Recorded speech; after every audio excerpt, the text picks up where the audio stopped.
And a pleasant good evening to you and yours, and welcome to the Brevard Sports Network. Those mugs you see on the screen there before you, the one on the left is myself, Alan Slaughter-Zinski. The other two on the right-hand side of the screen, that's Caleb Brown. And the youth of today, the next generation of great sports broadcasters, my man, I always call him Mr. Jackson Robb. Well, welcome to Brevard Sports Network Sports Talk, and we'll bring these guys in a minute here. But I tell you what, the big story of the night is this. With the first pick in the 2022 NBA Draft, the Orlando Magic select Paolo Banchero from Duke University.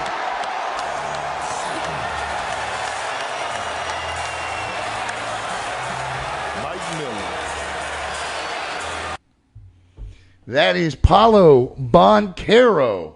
The Orlando Magic select the Duke freshman as the number one overall pick in the NBA draft. To the shock, disgust, delight, I don't know. We're going to talk about it coming up tonight right here on Brevard Sports Network. So before we get into talking local sports, and we're going to talk that tonight as well, although there's not a lot of it going on, there are still some things that we can touch on. For example, Team Brevard, the Fellowship Christian Athletes Wrestling team that Graham Smith and others coach, that went over to Orlando and placed 7th out of 48 teams in the country. We'll talk about that coming up in a minute. But it gives me great pleasure to bring on for the first time. Now listen, this is the first time these guys have ever done a sports talk show. We are an on-the-fly, learn-as-you-go, throw them to the wolves type of company. Please help me welcome Mr. Jackson Robb and Mr. Caleb Brown. Jackson, let's start with you, my friend. For those that don't know you, tell us about yourself. Obviously, Jackson Robb, just going into 10th grade. Well, you're going into the what? 10th grade. Good God almighty.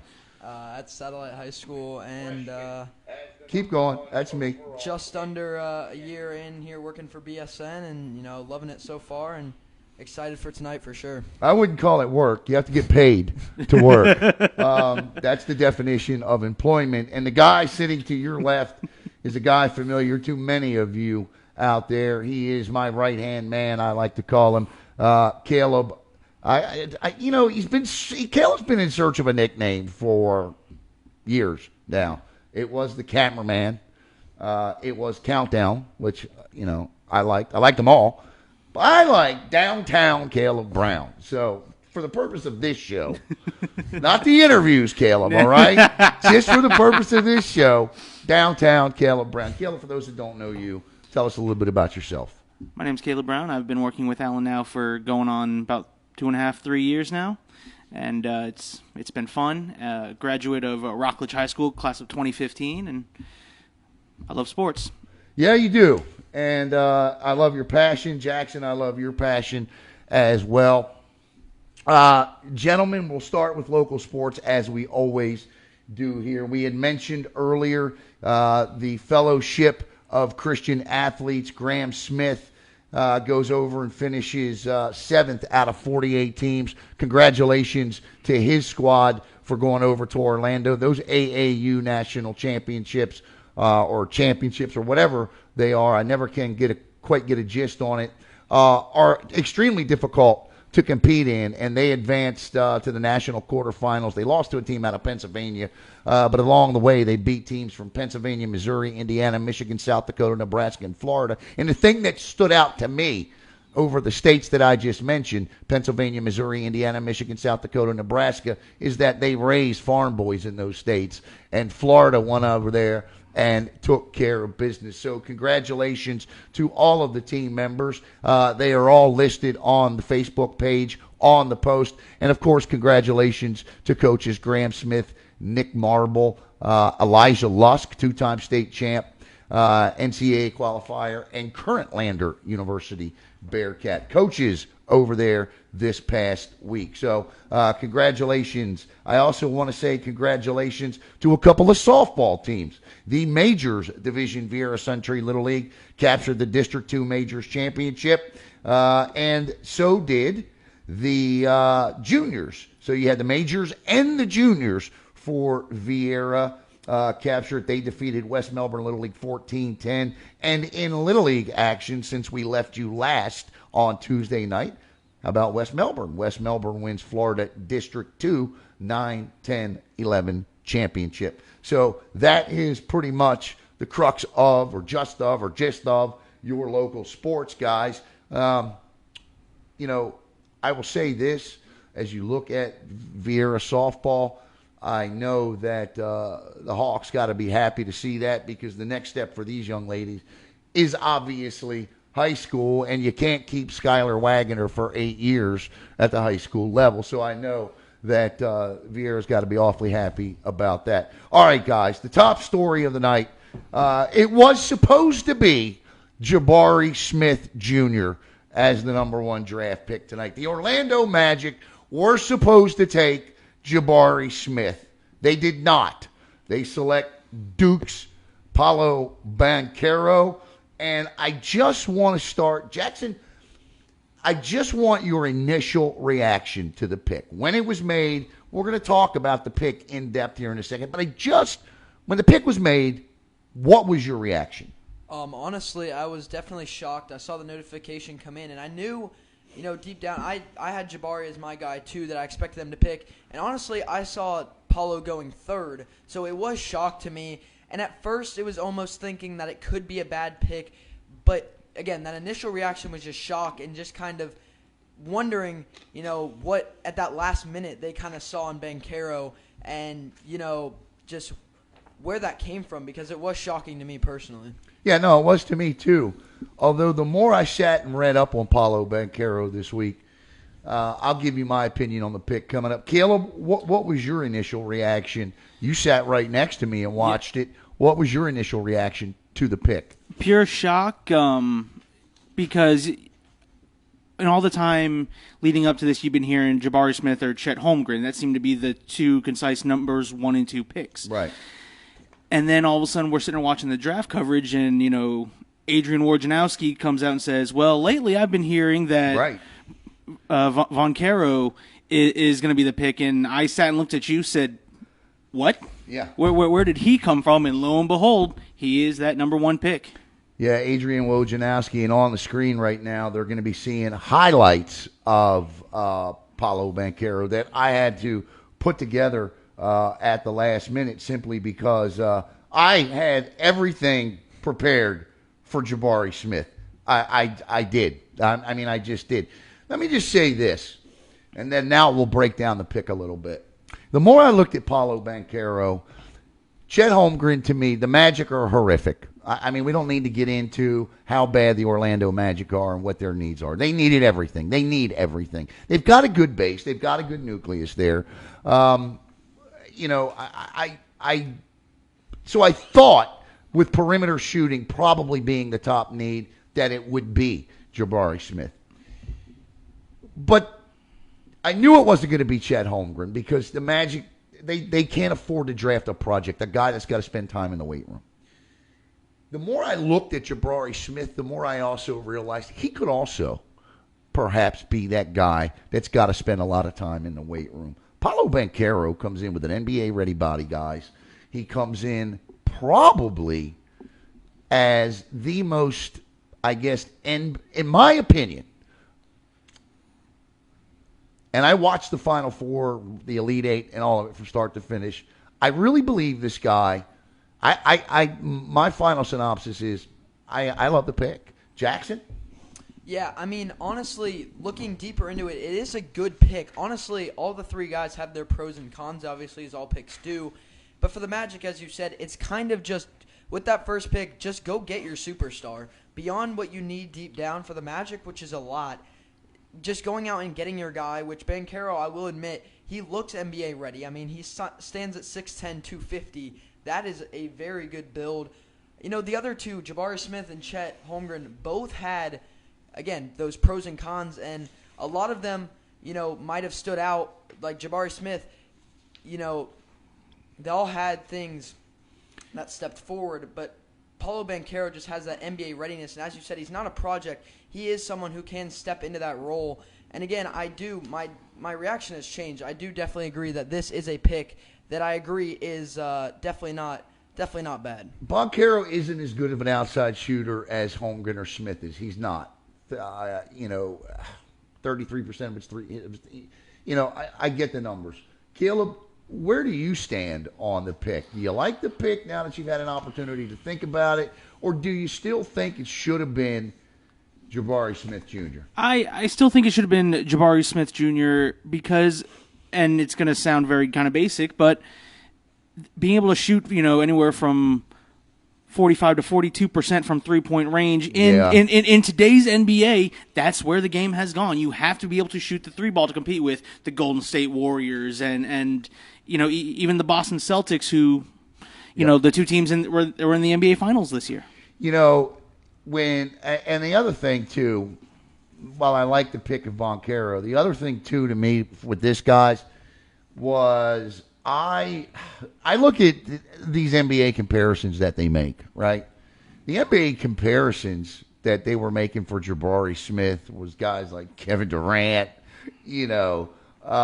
guys like that.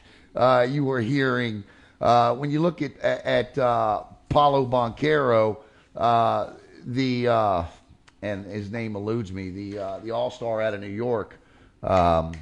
Help me out here, guys. Carmelo Anthony. No, not Carmelo. Recent star, Jamal Crawford. Jamal Crawford. That's the comparison that everybody's making with Paolo Banchero. I'll take Jamal Crawford. Yeah. Okay. You look at the Magic's. If you look at their last 4 or 5 lineups. At the point guard, they had Fultz and Suggs. Cole Anthony played a little. R.J. Hampton. At the power forward, they had Chuma Okeke, Moritz Wagner, Franz Wagner. They were all over the place in their final roster of the season. The final starting 5 was Fultz, Hampton, Okeke, Wagner, and Mo Bamba. Of course, Suggs, last year, a lot of people weren't crazy about the pick.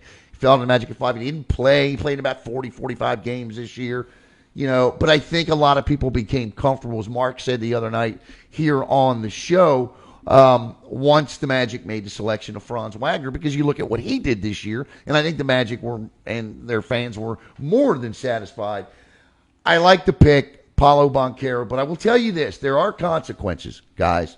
Not all of these 3 guys, Chet Holmgren, Jabari Smith, or Paolo Banchero, is going to go on to be an NBA superstar. And I sat outside and did this about a month ago. I went through the first 5 picks of the NBA draft since 1980.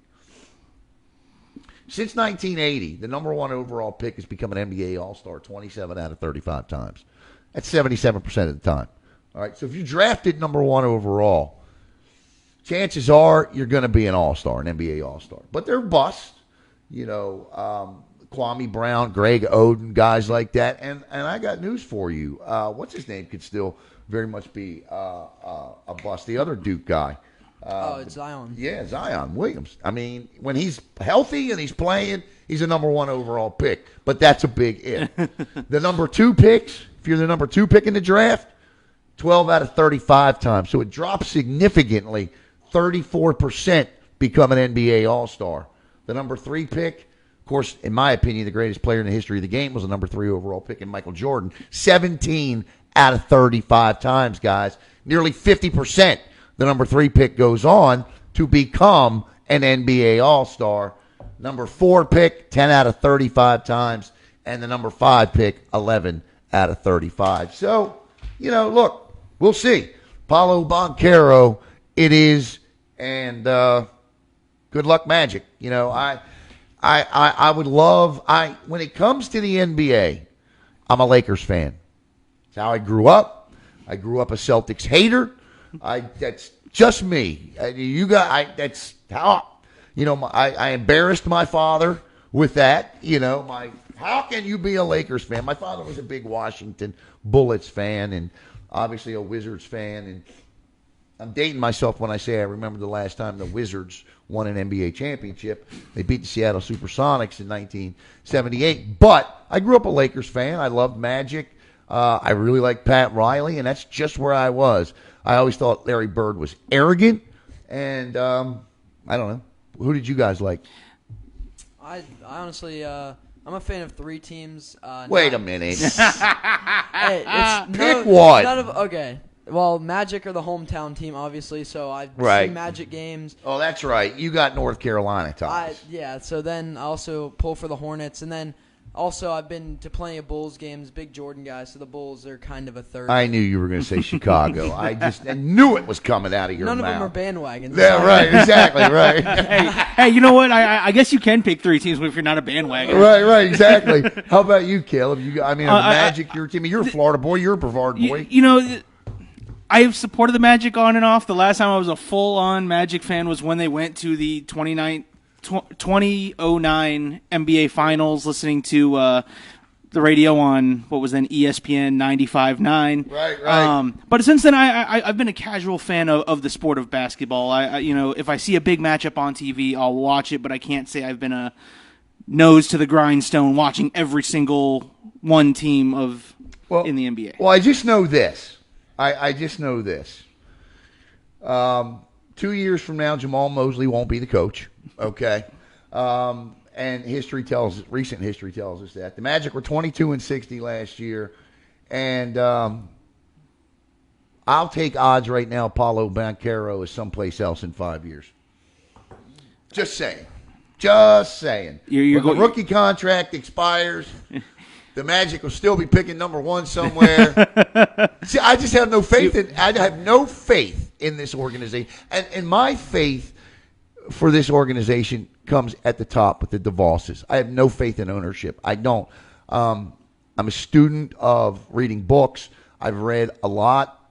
Shaquille O'Neal. Now, Shaquille has come out and said that he regrets leaving Orlando, but I've read books and seen a lot of interviews from other players that have played in this organization that didn't have such nice things to say about Mr. DeVos. And, when you can't put your finger on what's wrong, when you've had 6 coaches, when you are picking constantly in the top 5 of the NBA draft, and you're doing that year in and year out, the issue isn't on the court. Where is it, Caleb? Up at the front office, because that's the one constant. That's the one constant. My man. Caleb, I love you, man. I do. I tell you what, some days, my friend, it's like I think you were involved with Thomas Edison in inventing the light bulb.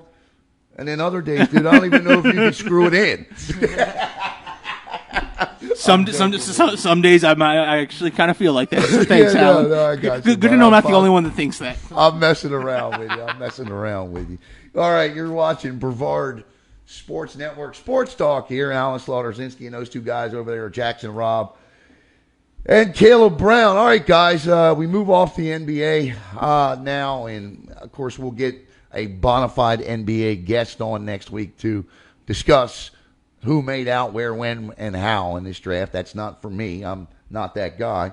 Where I am that guy is the next topic we're going to talk about, and that's the National Hockey League. And last night, sadly, the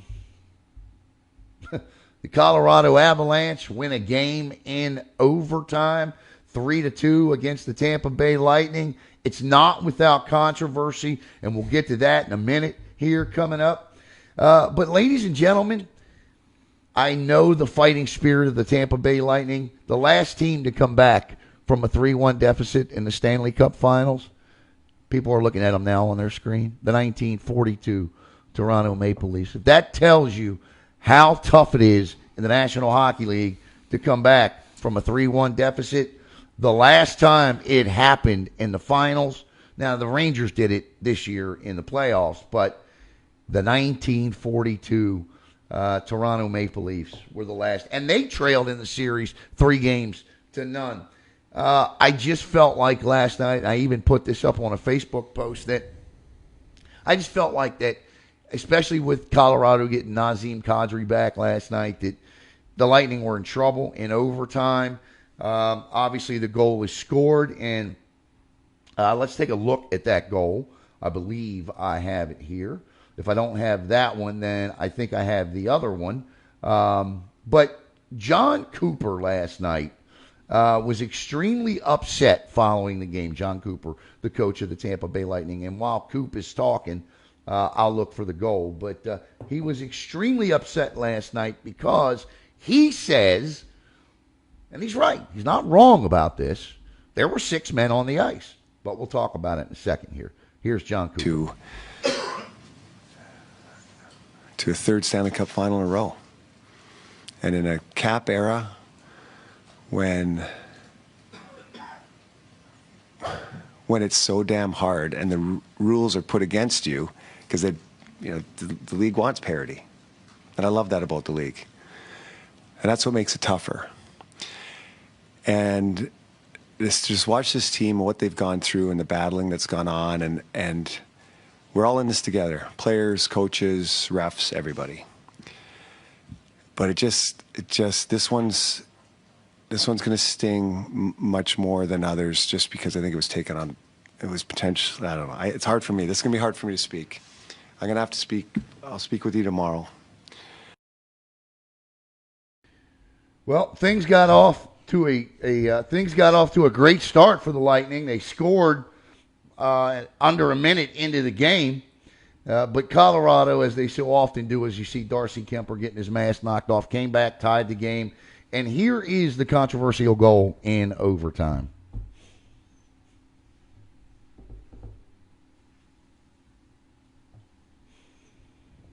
Now, the puck is currently sitting in the top of the net. That's not the controversy. The controversy occurred when the 6th man, Nathan MacKinnon, took about 4.5 to 5 seconds to get off the ice. If you want to nitpick, you can say Nazem Kadri was the guy for MacKinnon that scored the goal. Yeah, I get it. But this is sour grapes for John Cooper, and I'm going to tell you what. Well, Caleb, your thoughts on this first. I feel it's a big reach by John Cooper. Possibly, I'll try to give him some credit, maybe possibly being a genius, trying to motivate the team. Oh, it's everyone against us. Nobody thinks we can do it. But again, if you want to be technical, yes, there was a 6th man on, but that penalty does not directly affect the play, which I feel when you're talking Stanley Cup championship in an important game, if the penalty does not directly have an adverse effect on the play, it's not worried about it. The Lightning were dog-tired during that whole overtime period. Yeah, they got outshot 10-4. And Jackson, I know you're not a huge hockey guy. Do you have a take on this? Yeah, I watched the full game, start to finish last night, and I saw how the dynamic was in overtime. The Avs were beating them up and down the ice. I agree with what Caleb said. Although it wasn't big in the play, bottom line is, in a way, the Lightning, they got the call was wrong, and albeit a rule's a rule is what you're saying. Yeah, pretty much. I got you. It's not in the play, so yeah, they are going to feel like maybe they got screwed in a way, or it's unfortunate. Again, Caleb's right, and then John Cooper could be correct. It's so hard in the moment like that. It's a close call with the 6th man anyway. Whether it would have affected it or not. The bad taste in the Lightning's mouth is the fact that the rule wasn't called, and in the end, they lost one way or another. Well, you don't have to go back too far in history to find out when this benefited the Tampa Bay Lightning. In fact, you need only go back to the Eastern Conference Finals of Game 7 last year against the New York Islanders. And with the score tied at 1, not only did the Tampa Bay Lightning have 6 men on the ice, oh no, they had 7 men on the ice, and the goal was allowed to stand, much to the dismay of Barry Trotz. And there it is on the screen here. And John Cooper said after that game, and I quote, gentlemen, I want to make sure I got it right. If it does not adversely affect the immediate play, then there's no call. And Hey, so, John, I hear you, bud. And Caleb, I think you're right. Because there's no way a guy like John Cooper goes to the podium and does not know that he said that last year, or does not know that there is a controversy when it came to his team advancing to the Stanley Cup Finals. I love the Lightning. I do. But he's dead wrong on this one. Dead wrong. Slow-paced changes, line change. You couldn't. Every official on the ice can make that call. Okay. Normally, if you don't know the rules of hockey, there are guys with the orange. Let me get the Baltimore accent out. orange armbands, right? Water. Same deal, right? Orange armbands, and they can make the calls. Roughing, tripping, hooking. Now, they'll ask for help from the linesman for high sticking penalties or things of that nature. But every official on that ice can call too many men on the ice. They all saw it. Not one of them called it. Nor do I know of 4 NHL officials that would call that last night. McKinnon was out of the play. No deal. The Lightning need to do the impossible. I don't think that, I'll give this to Tampa Bay, the fighting spirit of the Lightning. I don't think Colorado closes them out in Colorado this go-round. I think this goes 7, guys. I do think that, you don't, and for those of you out there that want to doubt if the Lightning lose this series, do they belong in the talk of some of the greatest hockey teams of the recent era? Hell yeah, they belong in that talk. This is their 5th Stanley Cup Finals appearance. Or, I'm sorry, 4th Stanley Cup Finals appearance in the last 8 years. They have been to 6 Eastern Conference Finals. I know they had to go beat the ridiculous Canadians last year. That wasn't their rule. It was the NHL's rule. And the year before that, everybody wants to say you didn't, there's some asterisk next to a bubble championship. I get it all.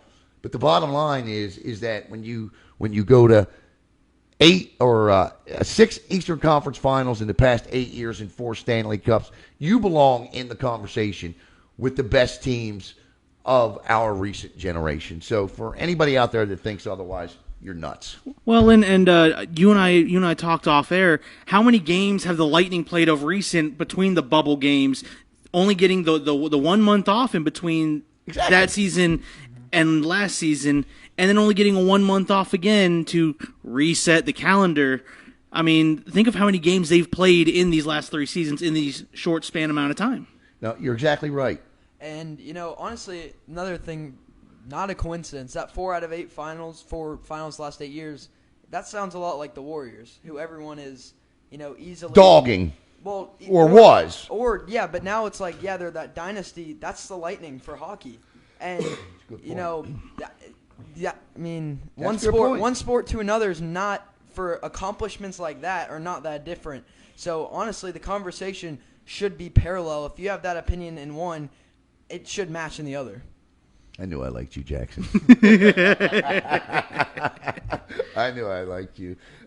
Game 5 tomorrow night. Although I'll say this, while I just said I think the Lightning will tie this series up, they can ill afford not to score the first goal in the next 2 games. It's huge. It's absolutely huge, especially in Colorado. I feel like if Colorado gets that first goal tomorrow night, it's lights out. Tampa's got to throw everything and the kitchen sink at them. Play with 7 guys on the ice if they can get away with it. It's classy Freddie Blassie and the WWE used to say, right? The WWF. Yep. He'd say, "Let me tell you something, McMahon."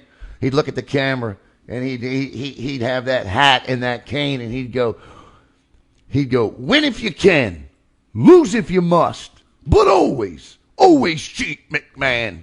And with that, we'll be back right after this to talk a little Major League Baseball right here on Brevard Sports Network.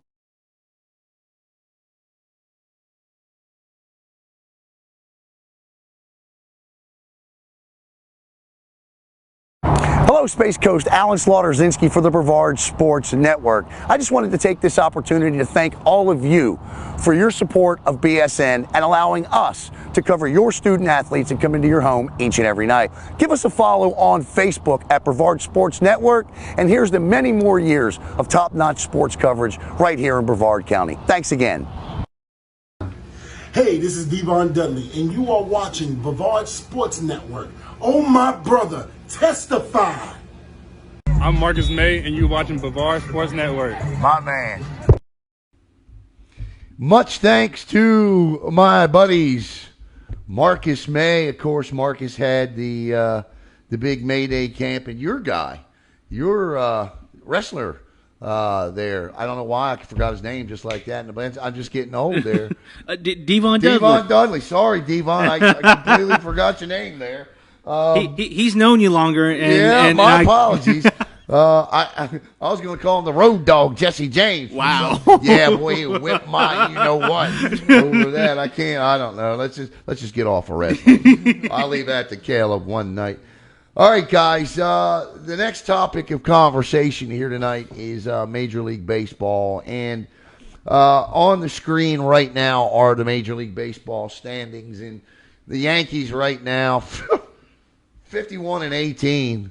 I mean, it's not like the Blue Jays, Red Sox, and Rays are having bad years. 39-30, 39-31, 37-32. Even my Orioles can't believe they won 31 games here, and we're not in September for them to reach that mark. But the Yankees lead the American League East by 12 games. In fact, the Yankees are just downright sickening when you stop and think about it. They I don't know why I just did that. I just hit the wrong thing. There's the standings again. They are 12 games up, 100 plus 145 in run differential. Aaron Judge is just killing it. The Cleveland Guardians, the Minnesota Twins, tied in the Central.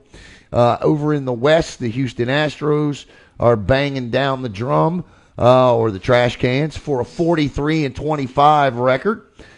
Just to give you an idea of how good the Yankees are this year, the plus 145 run differential, the only other team in Major League Baseball to crack 100 in that category are the Dodgers. Over in the West, we just said the Astros have a 10-game lead over the Rangers and the Angels. In the National League, it's the Mets. My goodness, please, no Subway Series. Please, no Subway Series. The Braves are just 4 back. In the Central, just like in the American League, we've got a tie between the Cardinals and Anthony Knockreiner's Milwaukee Brewers. And in the West, the Dodgers with a half-game lead over the Padres, and the Giants trail by 5.5 as the standings continue to show on the screen. Caleb, we'll start with you. Do you have any initial impressions? Now, I know this isn't probably putting you both on the spot, but any initial impressions, because nobody watches baseball until the All-Star break anymore. That's just a fact. And with the Stanley Cup Finals literally running until the All-Star break, we may not watch baseball until August. But we actually have researched it, looked at it, watched a couple of games. Do you have any initial thoughts and impressions on the season so far? Well, as a Red Sox fan, it sucks to look at the top of the MLB standings and see the Yankees.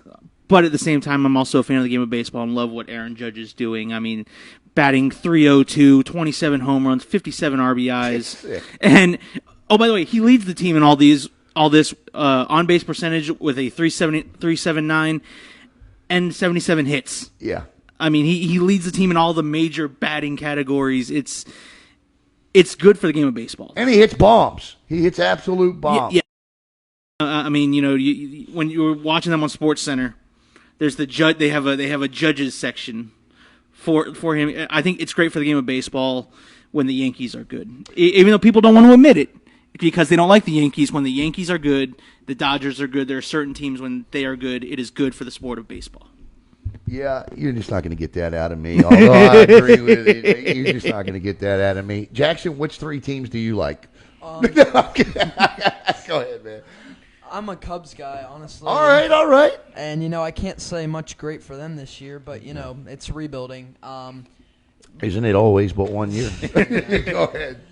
But yeah, the Yankees are just putting together an amazing season. Aaron Judge, and when it really feels like going before the All-Star break that this team almost controls the American League, it is. I mean, that's just impressive. 53-18, I believe, is 51. 51-18 is an incredible record already, and just those 51 wins alone is impressive. And yeah, it's going to be hard for anyone to stop them. I see them, very solidly running right now in the American League. The National League has some contenders, so. It's way too early to consider them, locks or anything for the title, but they definitely got a good shot at it, if I say so. On the screen right now, if you can see that, I've got the stat leaders up on the screen from all of Major League Baseball. I can't even read it. Louis Ariz from Minnesota, 349. Paul Goldschmidt, 340. In the American League, let's just go to the American League right now. In the American League, it's Arez at Minnesota, 349. Judge, 27 home runs. Jose Ramirez with 62 runs batted in.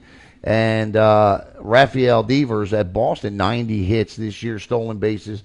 Julio Rodriguez. All right, so is Judge the MVP right now? And can you pick an MVP from a team that is 10 games out? And my next thing is I'm getting to Shohei Ohtani, okay? Because Ohtani is the reigning American League MVP.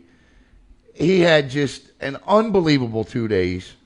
The guy drives in 8 runs in one game with 2 3-run home runs. The next day, all he does is come back out onto the mound and strike out, 13 batters, right?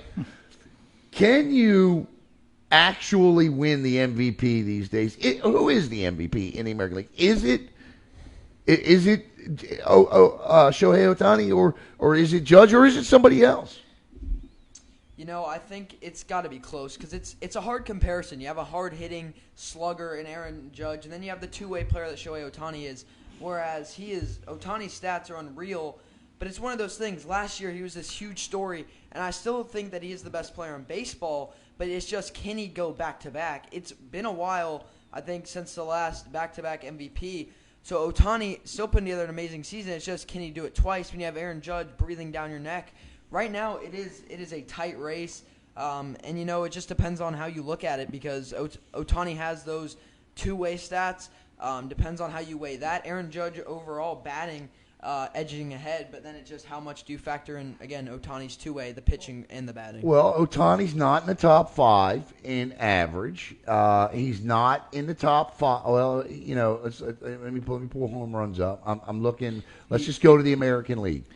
All right, I think he has 15 home runs on the season. 15 home runs on the season is, his RBI total. Let's see, where is he? 45. 45 RBIs. Okay. So, 66 leads Major League Baseball. Paul Alonso of the Mets. The two-way thing, I think, obviously captivates us all. We haven't seen that done as effectively since Babe Ruth did it 100 years ago. He's 6-4 with a 2.90 ERA. I think he leads the American League, or is at least up there in strikeouts with 90. He's got a whip of 1 point. Here's my best Stewie Griffin impression. Whip, a 1.01 whip. So for me, it's Aaron Judge at the moment. And look, I was the fan of a baseball team that had an MVP for a team that finished 18 games out of first place, and Cal Ripken won it 1 year. He took it away from Cecil Fielder, and I still thought Cecil Fielder should have won it that year. And now I'm really showing my age, but we'll see. I mean, if he can get them, they can close that gap in the West, and I don't think they can. The Astros are that good. If anything, Houston's going to lengthen that lead. To me, well, then I'm giving away the power ranking. So, guys, without further ado, and we'll talk more baseball after the All-Star break. But right now, Caleb, we're going to start with you. All right. Who are your top 5 teams in Major League Baseball? At number 5, I have the San Diego Padres. Okay. At number 4, I have the Houston Astros. Number 3, the Dodgers. At number 2, the Mets, strictly for this sole reason. They have the best lead in the National League without their number 1A and 1B in the rotation that are, both out, Max Scherzer and Jacob deGrom? Yeah, there we go, Jacob deGrom. Both those two are out, and they're still at the top of the National League. I did not know deGrom was out. Are you sure deGrom is out before we tell everybody that? Yes. Okay. Yes, he is on the injured list according to my sources on the internet. All right, that would probably be Major League Baseball, right? Yes. You trying to hide. And then of course at number 1, if it's not the Yankees, then you're drinking on the job, right? I plead the 5th. Right. Jackson, who are your top 5 teams? It might seem a little bit similar, but number 5, I do also have the Padres. They're in that tough NL West and still showing out right now without Fernando Tatis also, so the Padres have room to grow. Number 4, I have the Houston Astros. They got a stronghold on their division, but still, a little ways to go up. The Los Angeles Dodgers sit at number 3. They've been pretty strong the last few years, but right now behind I think the 2 teams out in New York, I also have New York Mets sitting at 2, as Kayla mentioned, without a lot of their stars. So the Mets doing a lot without them, and again I have to concur at number 1 being the New York Yankees. Again, how special a season that they're having thus far. Yeah, I hear you. I mean mine's not far off. The only thing that I'm going to show some love for the reigning World Series champions. I'll put the Braves in at 5. They're 7-3 in their last 10. Just because 23-15 at home, 18-15 away. So I'll throw. But if I'm going to take somebody out of there, I guess, I don't know.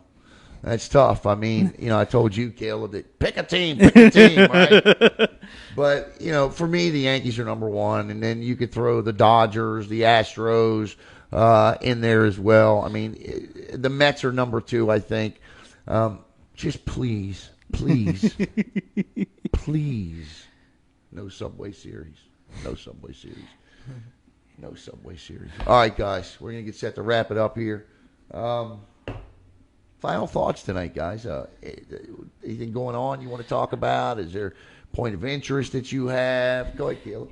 Actually, this point of interest comes from your favorite baseball team, the Baltimore Orioles. Austin Hayes hit for the cycle last night in a game that was cut short in 6 innings. Yep.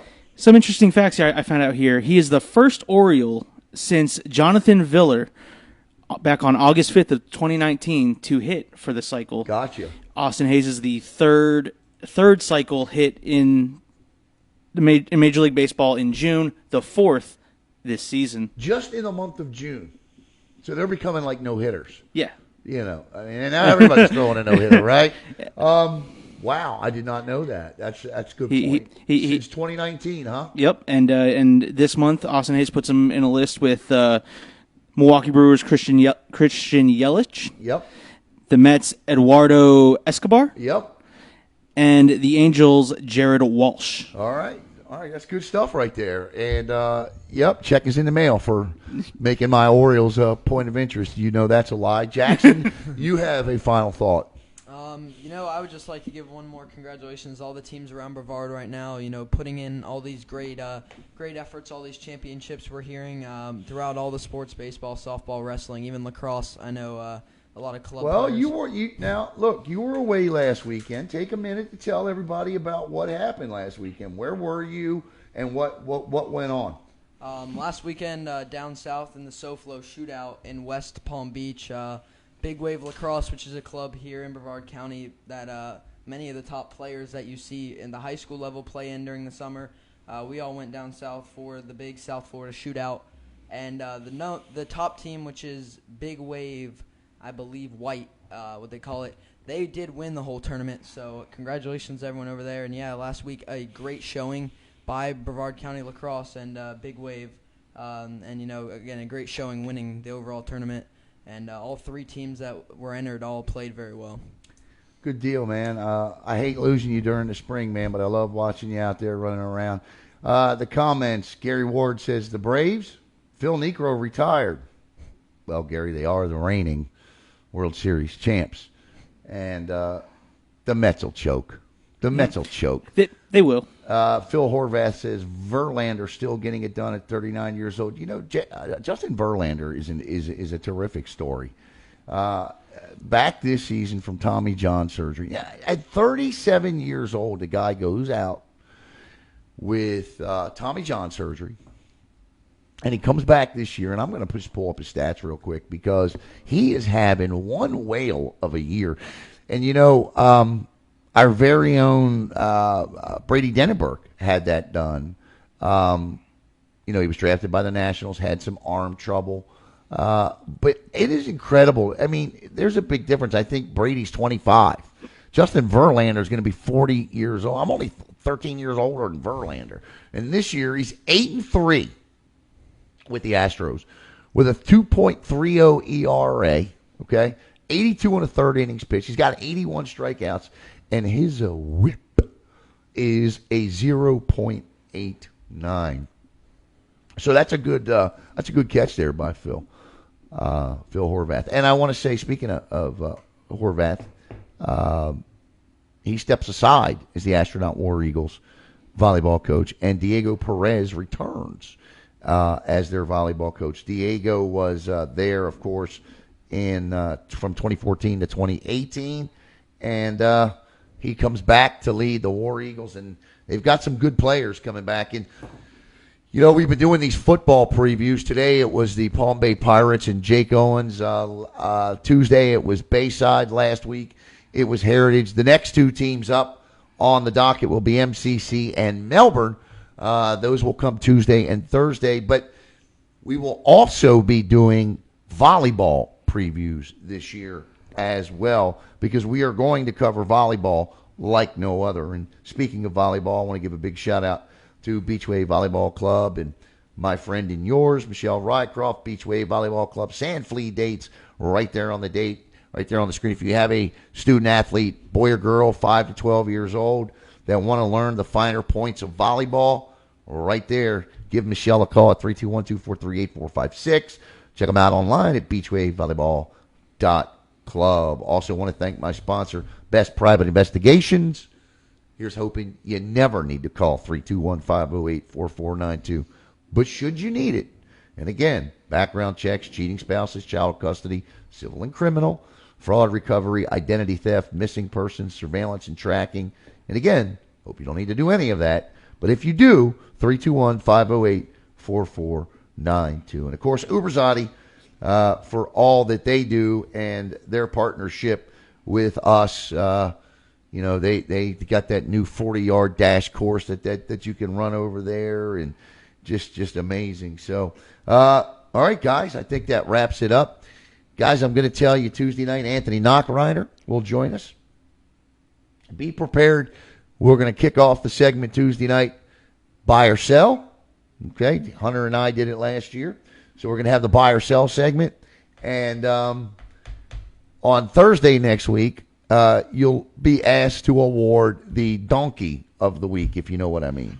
Okay? So you'll have to find one of those in sports as well. And guys, I got to tell you both, from the bottom of my heart, you both did an absolutely terrific job tonight. For your first time ever sitting in front of a camera and talking sports, especially sports you don't follow on an everyday basis, you guys killed it tonight. You were, you know, you are the backbone of Brevard Sports Network, and tonight you showed exactly why that is. So that'll wrap it up tonight here on BSN Sports Talk. I want to thank Caleb and Jackson, and we'll be back with you Tuesday night. We got all kind of stuff coming up over the weekend. Stay tuned here on BSN, and of course, tomorrow we'll have the Little League reports up all throughout the day. So for Caleb Brown and Jackson Robb, I'm Alan Slaughter-Zinski. You've been watching BSN Sports Talk. Have a great night, everybody.